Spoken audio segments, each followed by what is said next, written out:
تصور معايا انه عندك واحد الكتاب ولكن الحروف ديالو غير مرئيه. وهذا الكتاب هذا مكتوب قبل ما تولد وكيوجه لكيفاش غادي يكون الشكل ديالك، الصوت ديالك وحتى بعض التصرفات ديالك. ولكن في وسط هاد السطور كاين واحد السطر صغير مفتوح للتغيير. هاد السطر هذا كيتبدل عبر الزمن وكيسجل كل تجربه وكل تحول في حياتك. واش هاد الكتاب في نظرك كافي باش يحدد اي حاجه متعلقه بك ولا لا، ولا كاينين عوامل وحده اخرى كتحكم في المصير ديالك؟ هاد السطر هذا نقدروا نسميوه الدي ان اي، وفي هذا الفيديو غادي نتعرفوا عليه اكثر. الدي ان اي هو واحد الماده اللي كاينه في كل خليه في الجسم ديالنا وديال جميع الكائنات الحيه، وتقدر تعتبر كما قلنا واحد الكتاب فيه جميع المعلومات اللي كتحدد شنو غادي يكون الشكل ديالنا، اللون ديال العينين، الطول وحتى بعض الصفات اللي كتنتقل من الوالدين لولادهم. وهاد الماده كتكون على شكل سلسله طويله بحال السلم، وهاد السلم فيه بزاف ديال المعلومات المشفره اللي كتخلي الجسم يخدم مزيان. يعني الدي ان اي هو الكود السري اللي كيتحكم في كيفاش الجسم ديالك غادي يتكون وكيفاش غادي يخدم.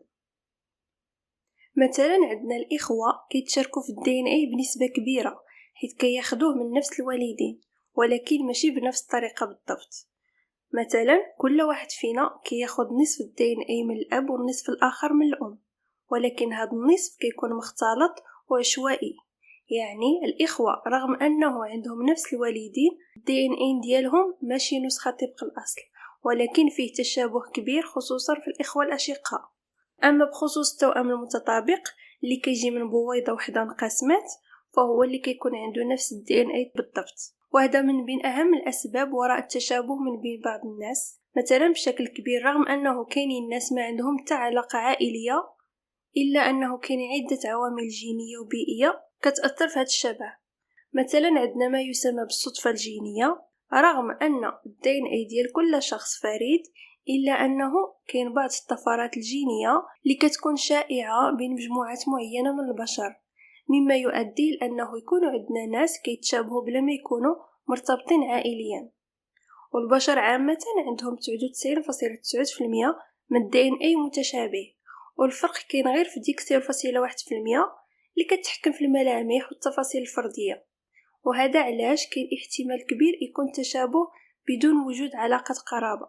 ثانيا كاين ما يسمى بالاصول المشتركه، وهذا الشيء كيعني ان الناس اللي كاينين في نفس المنطقه الجغرافيه او الناس اللي عندهم نفس الاصول القديمه المشتركه يكون عندهم فرصه كبيره باش يتشابهوا. مثلا في مناطق معينه كاينين انماط وراثيه كتكون متكرره بزاف بحال لون البشره، الشكل الوجه ولا العينين. ثالثا كاين ما يسمى بالقوانين البيولوجيه، وهذا الشيء كيعني ان بعض الملامح كتكرر بسبب الطبيعه، حيث ان الجسم البشري كيتبع قوانين بيولوجيه محدده في التطور. مثلا كاينين الناس في مناطق مختلفه عندهم ملامح اسيويه رغم انهم ما عندهمش نفس الاصول الجينيه، لان الجينات ديالهم طورات باش تكيف مع نفس البيئه.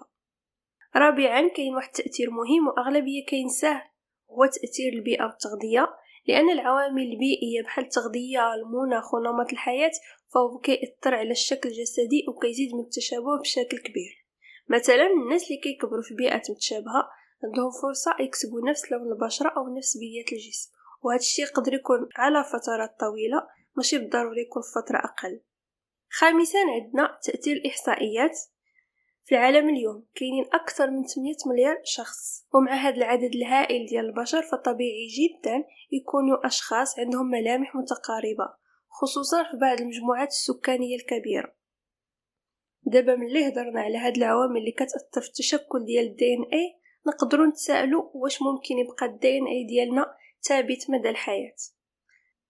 ملي كتزاد كتكون عندك واحد الدي ان اي محدد، واللي كيبقى هو نفسه في كل خلية في الجسم ديالك مدى الحياة، ولكن ماشي بنفس الطريقة 100%.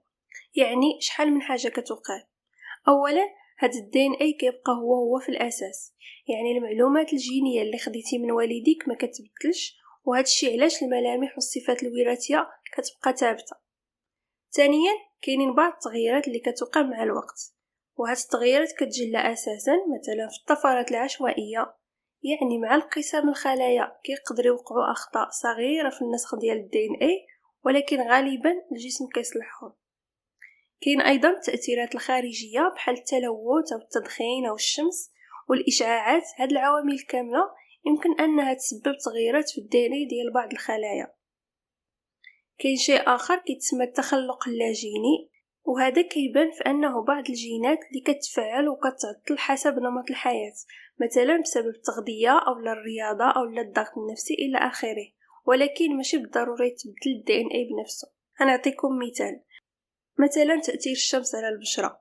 اذا بقيتي كتعرض الوجه ديالك للشمس بزاف بلا واقي شمسي، هاد الاشعه الفوق البنفسجيه تقدر تسبب في التلف ديال الدي ان اي ديال خلايا الجلد، وهذا التلف كيقدر يخلي بعض الخلايا تتغير وتتكاثر بشكل غير طبيعي، وهو السبب الرئيسي في سرطان الجلد. وهنا الدي ان اي تبدل غير في بعض الخلايا، ولكن باقي الجسم كيبقى بنفس المعلومات الجينيه الاصليه. اولا مثلا التاثير ديال التدخين على الرئه. الناس اللي كيدخنوا بزاف، المواد الكيميائيه اللي كاينه في السجائر كتسبب تغييرات في الدي ان اي ديال الخلايا ديال الرئه، وهاد التغييرات كتقدر تعطل بعض الجينات اللي كتحمي الجسم من السرطان، وهذا الشيء كيزيد من احتماليه الاصابه بسرطان الرئه. ولكن مع ذلك هذا التغيير كيبقى محدود فقط في خلايا الرئه وما كيأثرش على بقيه الجسم. ملي عرفنا هاد المعلومات كاملين نقدروا نتساءلوا على كيفاش تم اصلا اكتشاف الدي ان اي. اولا اللي خاصنا نعرفه هو ان اكتشاف الدي ان اي كان على مراحل، ولكن اهم اللحظات التاريخيه ديالو هي اولا في 1869 اكتشفت الماده الوراثيه على يد واحد العالم سويسري سميتو فريدريك مايشر. هو اول واحد لقى ماده غريبه داخل الخلايا وسماها نيوكلين اللي هي الدي ان اي، ولكن ما عرفش الدور ديالها. ثاني مرحله في 1952 فاش دارت تجربه هيرشي وتشيس اللي تثبتوا فيها انه الدي ان اي هو اللي كينقل المعلومات الوراثيه وماشي البروتينات كما كنا كنظنوا قبل. وثالث مرحله اساسيه في 1953 فاش تم اكتشاف الشكل الحلزوني المزدوج على يد جيمس واتسون وفرانسيس كريك بالمساعده ديال روزاليندا فرانكلين، اللي اكتشفوا ان الدي ان اي عنده شكل لولب مزدوج بحال السلم، وهذا اللي كيعطيه القدره على نقل المعلومات الوراثيه بواحد الشكل دقيق.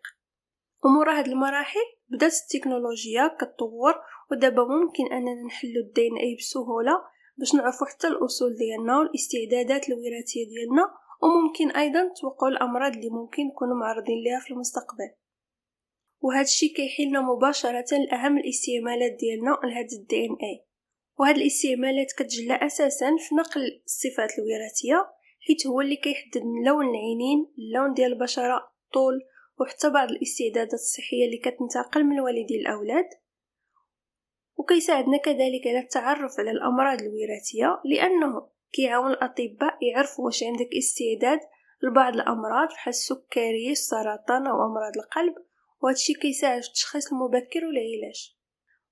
وحاجه مهمه ايضا الطب الجنائي، لان الشرطه كتستخدم الدي ان اي في التعرف على المجرمين والضحايا من خلال اثار صغيره بحال الشعر او اللعاب اللي كيخليو في مكان الجريمه. الا انه في القضيه ديال التوائم المتطابقه كيكون اشكال دائما لانه عندهم نفس الدي ان اي. رابعا كاين ما يسمى باثبات النسب، لانه التحاليل ديال الدي ان اي كتستخدم باش يتاكد الواحد واش شي حد هو الاب والام البيولوجيين ديال شخص معين.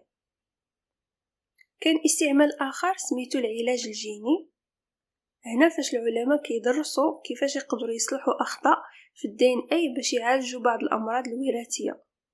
واهم حاجه دراسه التاريخ البشري والاصول، لانه تحليل الدي ان اي كيساعد في معرفه الاصول ديال الناس والمسارات اللي مشاو فيها الاجداد ديالهم عبر العصور.